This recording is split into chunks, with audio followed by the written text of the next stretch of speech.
예수님은 12명의 제자들을 세우셨습니다.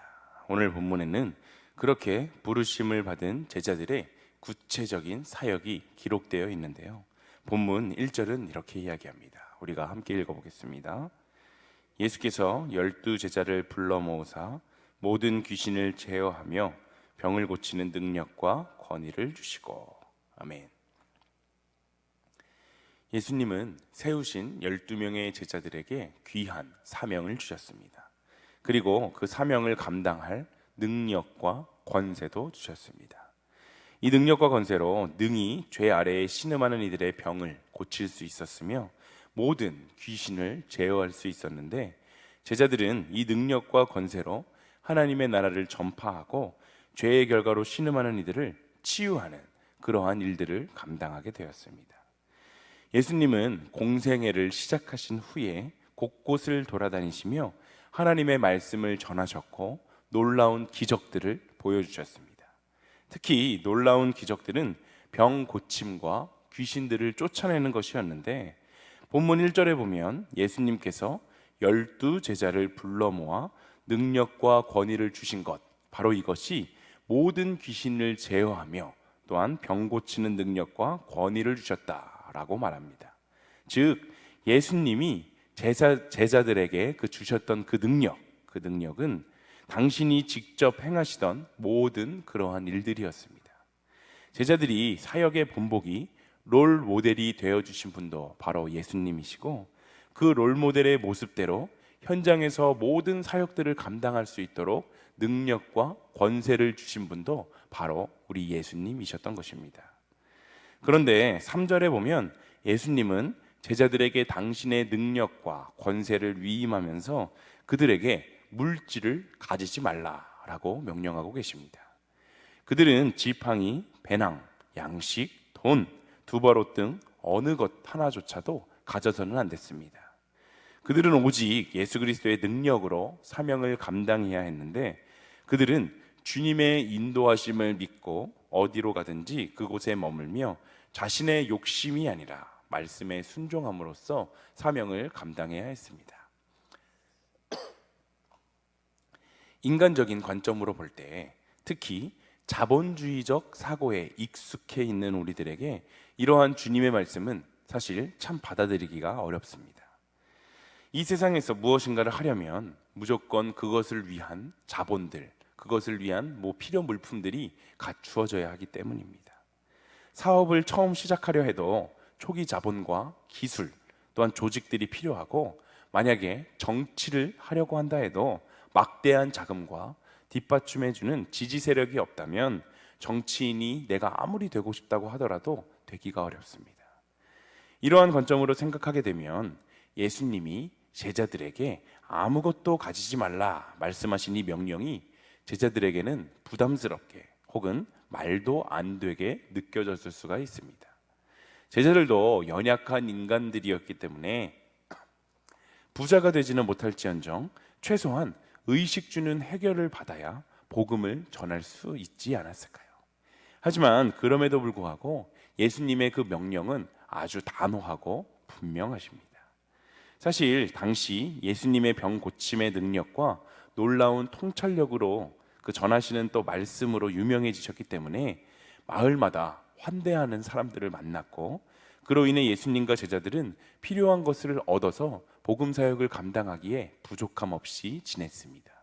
하지만 이러한 일, 예수님과 함께 다니면서 필요한 것을 공급받는 이러한 일들은 계속하여 지속되지 못할 것임을 예수님께서는 잘 알고 계셨기 때문에 이 세상의 냉랭한 박해 속에서도 제자들이 사명을 감당할 수 있도록 훈련하시기 위해 이러한 말도 안 돼 보이는 명령을 하셨던 것입니다. 이 말씀은 마치 하나님께서 출애굽기 4장 20절에 보면 모세를 애굽으로 보내시며 능력의 지팡이 외에는 아무것도 들려보내시지 않았었던 그러한 일과 비슷합니다.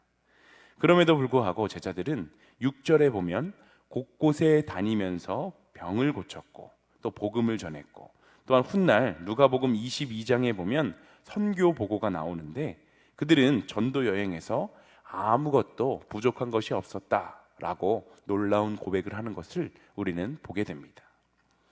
우리가 반드시 기억해야 하는 것은 이 땅에서 하나님 나라의 일을 할 때 하나님이 주시는 능력과 그 하나님이 주시는 권세보다 다른 인간적인 것들, 인간적인 조건들, 인간적으로 필요한 것들을 우리가 앞세워서는 안 된다는 사실입니다.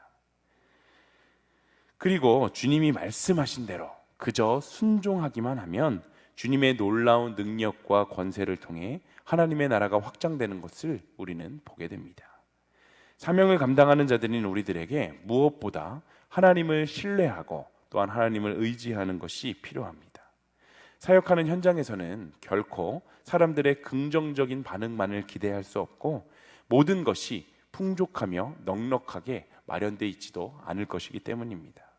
그러나 어떠한 상황 속에서든지 우리를 책임져 주시고 또 당신의 명령에 그저 순종하기만 하면 하나님의 능력과 권세를 허락하시는 분이 바로 우리 하나님이심을 기억하고 하나님만 의지하며 하나님의 놀라운 계획에 우리의 삶을 드리는 일신교회 모든 성도님들 다 되시기를 소망합니다.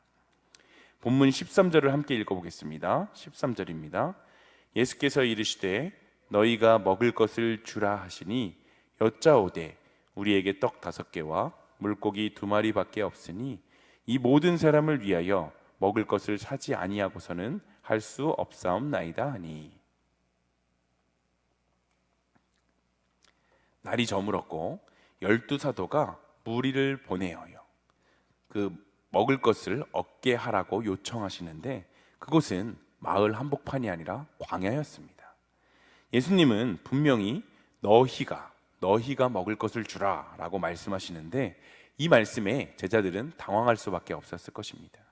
왜냐하면 제자들은 바로 직전까지 예수님께서 보내셔서 전도 여행을 다녀왔는데 앞서 살펴보았듯이 그 전도 여행 때는 지팡이, 배낭, 양식, 돈, 두벌옷 어느 것도 가져서는 안 됐었기 때문입니다.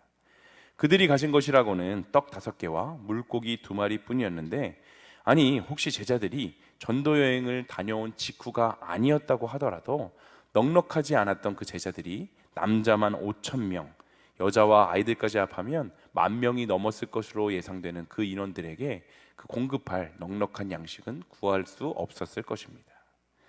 예수님의 말씀은 상식적으로 납득이 가지 않는데요. 예수님은 제자들의 형편이나 그러한 인간적인 한계들을 누구보다도 잘 알고 계셨던 분이셨기 때문입니다.